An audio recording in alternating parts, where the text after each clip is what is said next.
It is Saturday, July 24th, and it's bright and early. Kind of hard to tell because it's not bright. Actually, we just got rain last night. For the first time, we've had several monsoons that have kind of popped up all over Arizona, which is fantastic. We really needed it bad. I'm always happy when we get rain in Arizona, even if it's not necessarily to my personal benefit, but we finally got some of that last night, which was good to see. So this morning's chores are a little bit different. We haven't had to do any watering, which is the first time in months. Everything's nice and lush and green this morning because it's happy with that rain. So we've got a project we're gonna do with you guys here this morning, and then we've got an errand to run. But I wanted to show you guys a couple things that are going on here in the berry beds. So the first one is right here. This is our Loch Ness blackberry, and this is kind of a test. We didn't know whether or not this particular variety was going to do well here.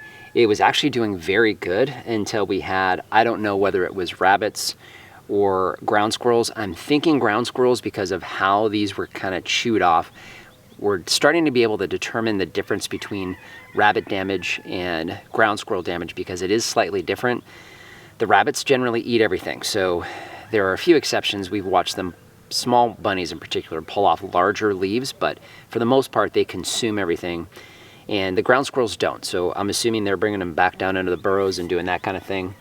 We've had several branches taken off of this one. You guys can see that one's actually a pretty good sized branch that was removed and then basically just left there, and you can kind of see this clean cut. Now again, that could have been either one, but I'm leaning more towards ground squirrels because we also saw kind of some burrowing in here as well, which you don't typically see, of course, with a bunny. And we've got one main branch on this left and a couple of smaller branches at the bottom. It's still nice and green, which is good to see, so I don't think we're gonna lose it. At least I'm hopeful that we're not gonna lose it, but we went ahead and re-caged it. We had uncaged it completely. So we have our typical 1/2-inch hardware cloth on here, and then we also have it covered on the top, which is required in order to keep the ground squirrels out, and of course the rabbits can't get in either. So we're gonna keep an eye on this one.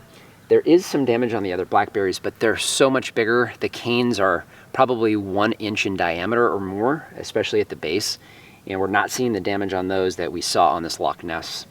I wanted to show you guys the Colombian giant too. You can see we've got a lot of really good growth. It's pushing out some new growth here. We've had some cooler temps, right around 100 degrees or so.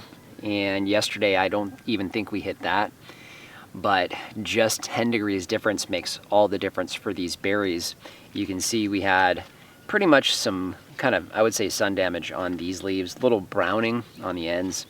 Not dying back per se, but not pushing new growth. But you can see the new growth on this one here, just beautiful green leaves. Got several of them here. This is encouraging to see. As you guys know, we've had very, very hot weather, very intense heat, and very, very dry. And we have these blackberries that are doing fantastic, of course, in full sun. So one other thing, as far as an update in this area here, because we're definitely seeing ground squirrel activity and damage on these, that includes our new Persian mulberry right over here. You can see what we've resorted to with this one here. Been getting a lot of really good, strong growth out of this tree, which is not uncommon for a mulberry tree. A lot of new growth that it's pushing out here because it was just getting hammered by ground squirrels. And we went ahead and double caged it. We also have bird netting across the top, so they can't get into the top. So at this point, the only thing we're keeping an eye on is making sure they can't burrow underneath, which they have not done yet. So hopefully we can get this one to push on a lot of strong growth here in through the fall and turn into a nice big tree that can withstand it. This is one of our contorted mulberries, and you can see down here we have some branches that don't have any green on them whatsoever. And that right there is definitely rabbit damage. And we can tell because of how they're being consumed. The leaves are gone first, and then we have them chewing on the branches. And with this particular tree, I'm not really worried about that. They grow very aggressively, and it's something to kind of distract the bunnies from going after trunks of trees.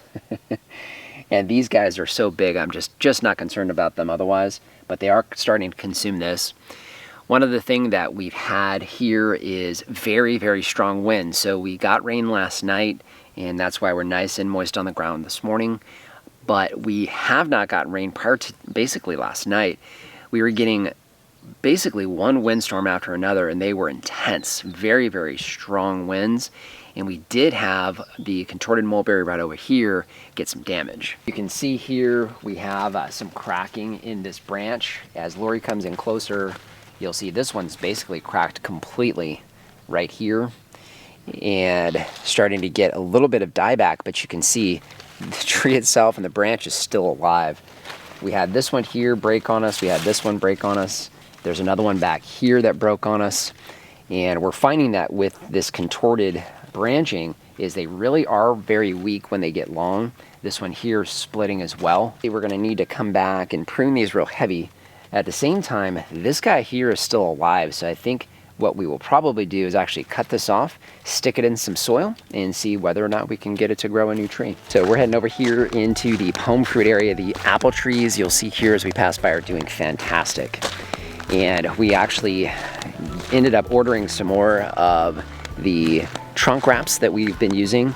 And what we want to do is we have the Einsheimer apples here.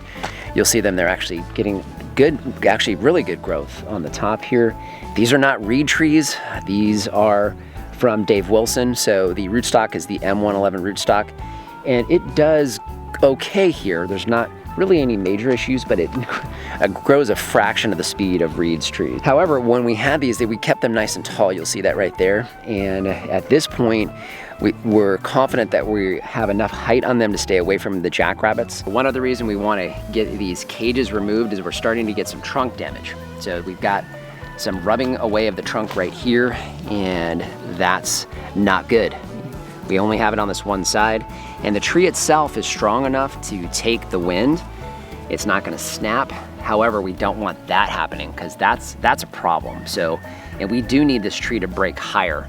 We don't want that to continue happening on these trees, so we definitely need to get these cages removed because I'd rather not stake these if we don't have to.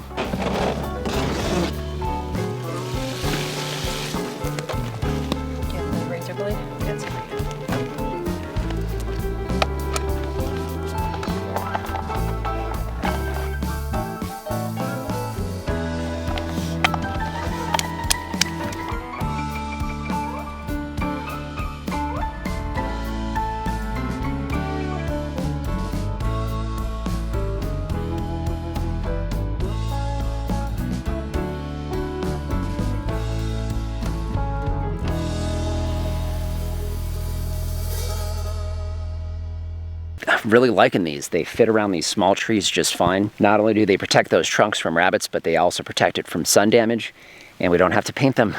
It's kind of nice. Believe it or not, it's actually starting to rain.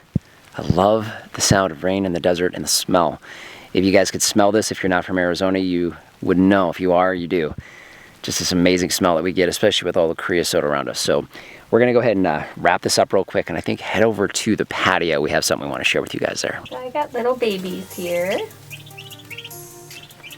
Let's see, let me grab one. So we got little baby poults, little baby turkeys.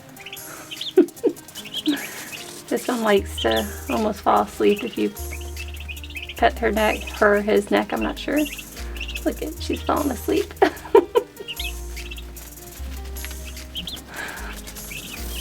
That feels good.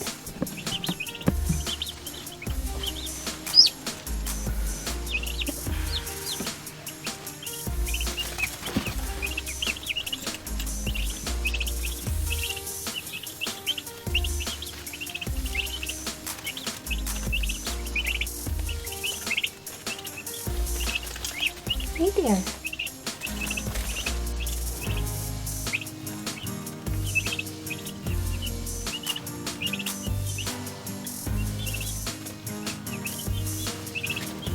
Good job. Doesn't want to get out of my hand. Okay, I'll keep you. What?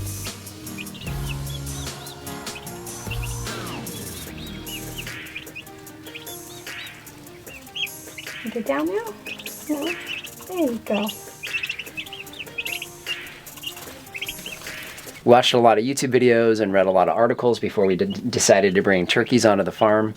And obviously we were a little concerned with the heat, but you know, one of the things that we knew was they do like heat and they need it in the beginning.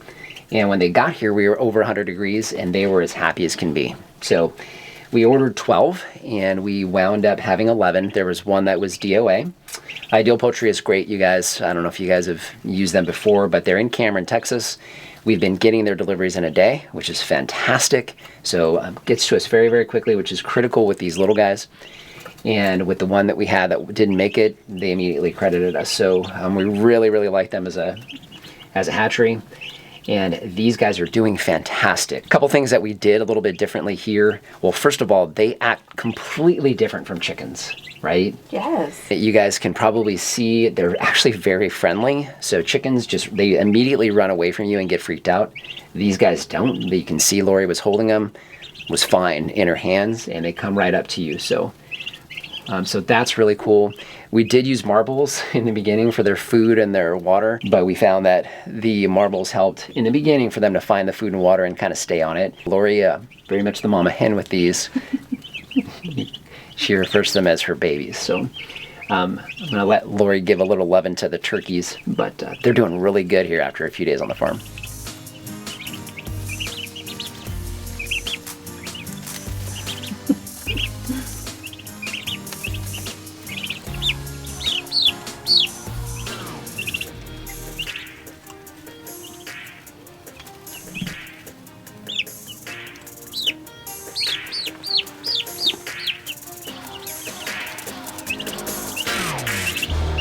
So we're gonna walk back here. We wanna show you guys something that we got this week that you guys have been actually asking for.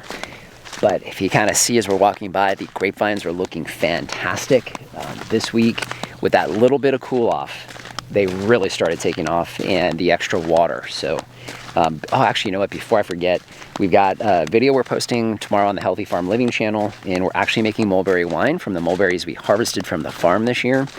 You guys are not gonna believe how many pounds of mulberries we got from those 3 trees. It was just the ever-bearing mulberries.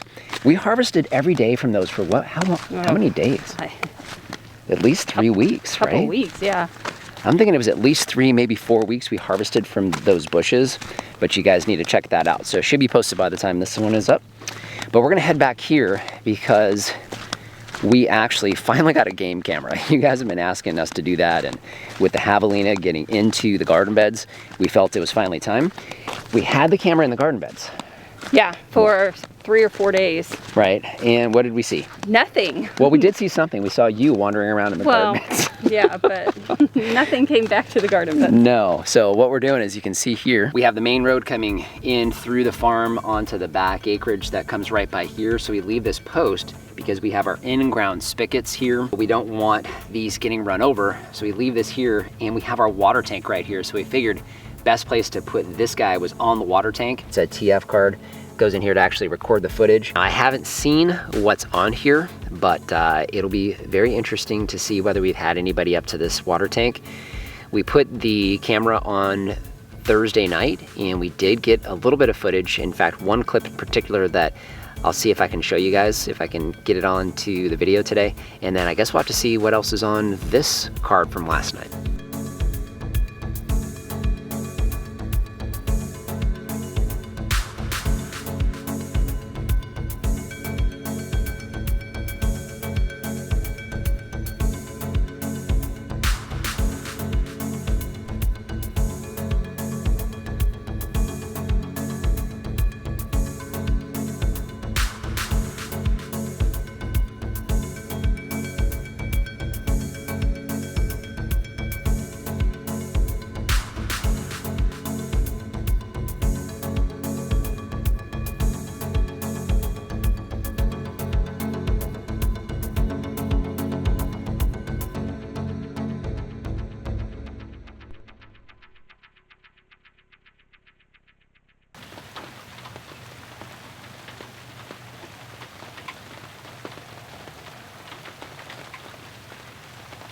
Something about a rainy day just making us want to stay inside, honestly. we do have an errand to run. One of our friends slash customers, we're gonna be bringing some chicken and also talking about cattle. So I'm looking forward to actually seeing them. But Lori's getting some breakfast. You'll see it down here. What do you have here, sweetheart? They are sausage pinwheels.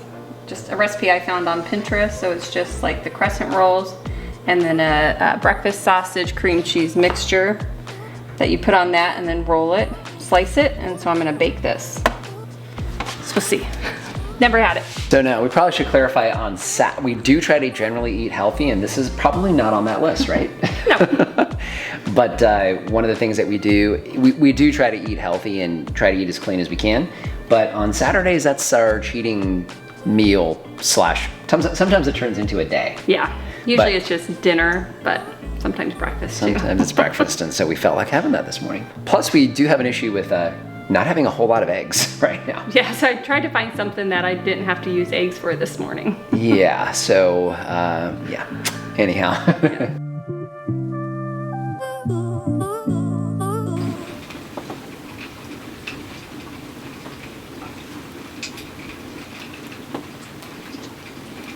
It's like biscuits and gravy. It is almost, huh? It's like a finger food biscuits and gravy. This may be the most perfect breakfast there has ever been.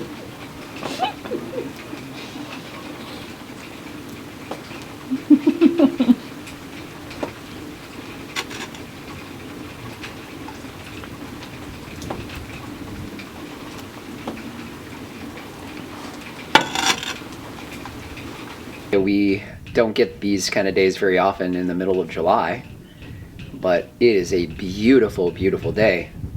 So kind of off and on rain, nothing torrential, so not getting any flooding. A little bit of a breeze, and I don't know, it's probably low 70s out here. Yeah, it's nice. It is like perfect. And we've got some kind of ground fog, which is odd to see, but it happens from time to time. I don't know if you could pick it up on the video, but we're north of the White Tank Mountains. So if you guys are familiar with the Phoenix area, the White Tank Mountains are on the far west valley, and we are on the west side of the north end of that. And we're, I don't know, 10 miles, maybe more from the mountains. So that's what you were seeing there. And it's just shrouded in fog and clouds. So I think you might have found your new favorite poultry. They're so darn cute. Right? They're so different from chickens, and we've never raised them before, so we're learning as we go, but we know about poultry, so we've got to figure out what we're going to do as far as an enclosure, give them a place to stay. So the varieties that we got on those turkeys, we have blue slate turkeys. We lost one of those, so we have what we think are should be five blue slate turkeys and white Hollands or New Hollands, something like that. So we got white turkeys and blue turkeys, and they're both heritage breed turkeys, so they can reproduce. They grow slower than the broad-breasted bronze. I think they're called broad-breasted bronze and white. So we got those two breeds, and usually probably would need to get those earlier in the year, but we had some of our friends slash customers wanting us to raise turkeys, and we kicked around the idea, and then after losing all the chickens, said, let's do it. We might as well do Might it. as well. Yeah, we have the space, so we're going to kind of shuffle the chickens and the turkeys until we get more chickens in here in the fall. But so far it's been pretty cool having them on the farm. Yeah. And keep our fingers crossed that we don't lose any, but they seem to be doing pretty good, which is a good sign. All right, the rain's coming down again, and I think we need to start getting ready to head into town. All right. All right, so it's been a little bit of a different day today, kind of a rainy day schedule. We've had off and on rain, but it's not real heavy downpours. In fact, the ground's actually pretty dry, and we've got clouds coming in, if you can see back there, but we wanted to try to get a couple more of the trees covered with that trunk wrap that we're using. We've got a couple of the pear trees that are definitely tall enough to be away from the bunnies. So I think we're gonna try to get a couple of more of those done before we wrap up for today. I try to give you guys updates as best we can on the different things that are growing around the farm, so you guys can see how they're doing during the summertime and each one of the seasons. And this is what the sorghum's looking like right now.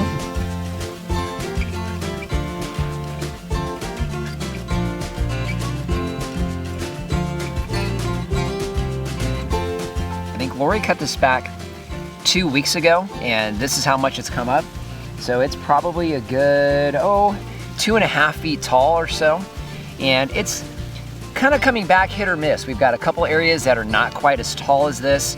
These are coming back pretty strong. What I can definitely tell is the actual stalks themselves are much, much thicker after cutting them. And that's what I understood, is that these, once they were cut, would actually send roots deeper down into the ground, which is the whole purpose for us having this patch of sorghum, is predominantly to really help to break up the soil and the compaction in the soil. Getting those roots in the ground, of course, is what allows this whole area to absorb moisture. Before I forget, we had a chance to go over and see some friends of ours. We dropped off some chicken. We also got some beef, some cuts that we didn't get from the beef that we got earlier. Tim and Andy, hello. And also wanted to say hi to Blanca. Blanca, that was really cool running into you today. That was kind of a surprise for us to walk out and to see you there. Kind of neat that we've got mutual friends there down in Buckeye. Lori and I are gonna go ahead and see if we can get a couple more trees wrapped before we get rained on again. All of the fall fruiting pome fruit that we have planted on this farm, we're actually gonna be using a different type of pruning method. We're gonna be using kind of more of a traditional apple pruning method.